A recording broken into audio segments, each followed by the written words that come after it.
The fight with Lara, most people would say, well, Lara's running, but that's like Cuban style. It's hit and don't get hit, which is called boxing.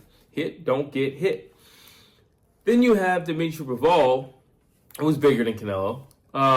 And I'm not going to say he pressed the action the entire time, because there are times where he backed up and the much smaller guy in Canelo Alvarez.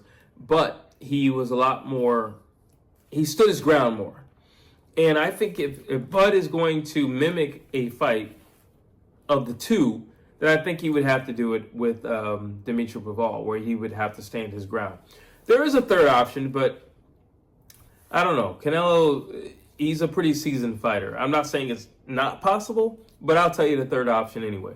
That's the fight with Floyd Money Mayweather, in which case Floyd was perfect all 12 rounds. Now, that would mean that Bud Crawford would have to be perfect all 12 rounds against Canelo Alvarez. Not to say that it's impossible. Nothing is impossible. But keep in mind, you're new to this weight. You're fighting a guy who has a plethora of experience, a guy who's never been knocked out, a guy who's only been wobbled once. Yeah, that's a lot to take on. And a guy who's actually younger than you. That's a lot to take on. So I don't know about a perfect, flawless fight where you don't even get touched. I don't know about that. I think that might be pushing it, to say that you won't get touched.